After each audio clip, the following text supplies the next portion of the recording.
सबसे बड़ा उद्देश्य है कि आज जो सम्राट जी का जो पुलिसिया कानून व्यवस्था चल रहा है, ये पुलिसिया कानून व्यवस्था नहीं है, ये फर्जी कानून व्यवस्था है।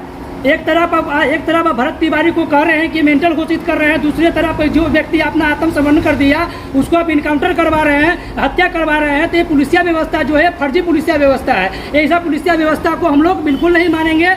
अगर न्याय नहीं मिला, उनको अगर जो पुलिस को उनको इनकाउंटर किया है उसको अगर फांसी नहीं होती है तो हम लोग पूरा जंतर मंतर के साथ दिल्ली लोकसभा का घेराव करेंगे, क्योंकि वो क्रांतिकारी थे।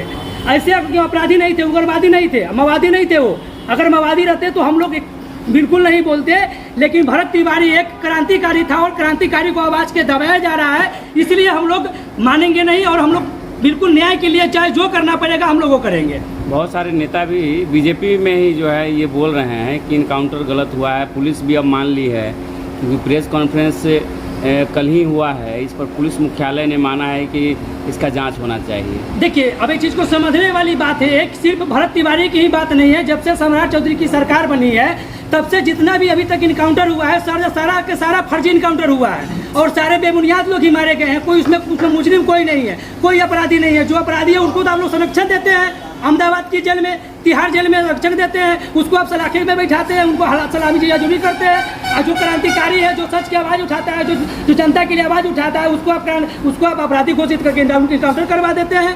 ये फर्जी कानून व्यवस्था नहीं चलेगा।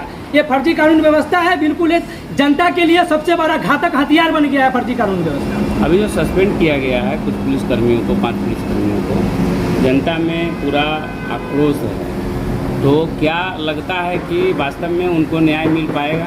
देखिए, ये समझने वाली बात है, जनता को सिर्फ मूर्ख बनाया जा रहा है। जितना पुलिस वाले अभी तक सस्पेंड हुए हैं वो इनकाउंटर करने के चक्कर में सस्पेंड नहीं हुए हैं। वो पहले भरत तिवारी के घर पर जाकर उसको अरेस्ट नहीं किए थे, वापस चले आए थे, उस वजह से उनको सस्पेंड किया गया है, न कि इनकाउंटर करने के लिए सस्पेंड नहीं किया गया है। ये सरकार जो है, सरकार हम लोगों को मूर्ख समझती है। और सबसे बड़ी बात है सम्राट चौधरी, हम लोग सम्राट चौधरी को शुरू से कह रहे हैं कि सम्राट जी कम बोलिए, सम्राट जी कम बोलिए, क्योंकि सिर्फ हवाबाजी करने से नहीं होता है। आप नीतीश कुमार नहीं है, आप जनता का चुना हुआ सीएम नहीं है, आप नीतीश कुमार नहीं बन पाइएगा और अब योगी आदित्यनाथ नहीं बन पाइएगा। आप बैसाखी के सीएम है, इसलिए कुछ ऐसा कीजिए जिससे जनता की भलाई हो। ऐसा नहीं कीजिए कि जनता में विद्रोह बन जाए और जनता आपको आने वाले दिन में आप कार्यकाल अपना पूरा नहीं कर पाए। युवाओं में विद्रोह उत्पन्न हो गई है। देखिए, युवाओं में विद्रोह उत्पन्न होने का सबसे बड़ा कारण है कि अभी युवाओं का देखिए, जहाँ पेपर लीक हो जाता है, कभी कुछ होता है, युवाओं को अधिकार नहीं मिल पाता है। और युवा के लिए जो आवाज बन के आते हैं भरत तिवारी जैसा लोग, उसको क्रांतिकारी को लोग क्या करते हैं कि अपराधी साबित करके इनकाउंटर करवा देते हैं। तो आज एक भरत तिवारी के साथ हुआ है, कल होता है, हमारे साथ भी हो सकता है, परसों उसके साथ भी होगा। तो कितने का बाद सरकार दबाएगी? इसलिए अब ये भारत जो है सब एक युद्ध की ओर जा रहा है। अगर पुलिस वाला का यही हाल रहा तो आने वाला दिन में न्याय न मिलने की वजह से एक युद्ध की ओर मोड़ चला जाएगा। यही बात है, सम्राट चौधरी जो है वो जितने बड़े माफिया है, 2 नंबर लोग हैं, उनको वो लोग रक्षा करते हैं, वो लोग उनको व्यवस्था देते हैं, उनको पुलिस का सेफ्टी देते हैं। खान सर जो फैजल खान है वो खान नहीं खान है। आप लोगों को सीरियल देखे होइएगा मनी हिस्ट्री।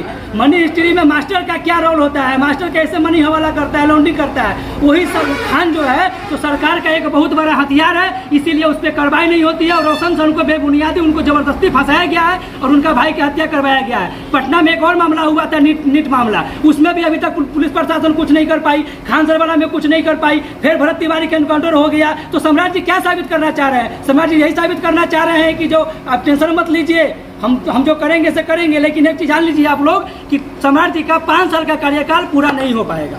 यही रवैया रहा तो उनका कार्यकाल पूरा नहीं हो पाएगा। स्टूडेंट भी नाखुश दिख रहा है सम्राट चौधरी। ये स्टूडेंट नाखुश दिखने का सबसे बड़ी कारण है कि ये सब जो पेपर लीक होता है, कुछ होता है, ये होता नहीं है।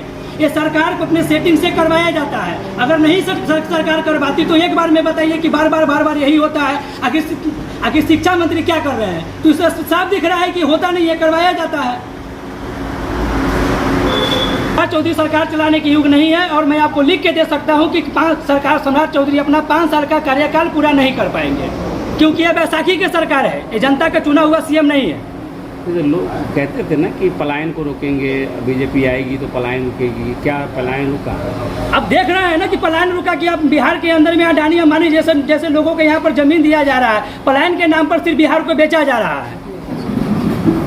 जो मोदी जी है ना, नेटवर लाल, ये कहते थे कि बेटी पढ़ाओ बेटी बचाओ, लेकिन इस चीज़ को अगर समझा जाए तो नहीं बेटी बढ़ाओ और नहीं बेटी पढ़ाओ। होता क्या है यहाँ कि बेटी के आगे बढ़ाओ और सिर्फ भाजपा के नाम पर सिर्फ बेटी को जिताओ। अभी देख रहे हैं आप क्या है कि बिहार के अंदर में जितने महिला को भी टिकट मिला है, जितने लोग आए हैं आगे, तो इससे महिला के अंदर में खुशी मिला कि चलो हम लोग भी आगे आ रहे हैं। लेकिन अभी की जो स्थिति परिस्थितियों को देख रहा है, बिहार का जो स्थिति है, जो भारत के अंदर में एक रेपिस्ट का जो हमलावर बढ़ते जा रहा है, ऐसे क्या कोई अपना बहू बेटी को अपना घर से आगे निकलने के लिए कभी दिया जाएगा?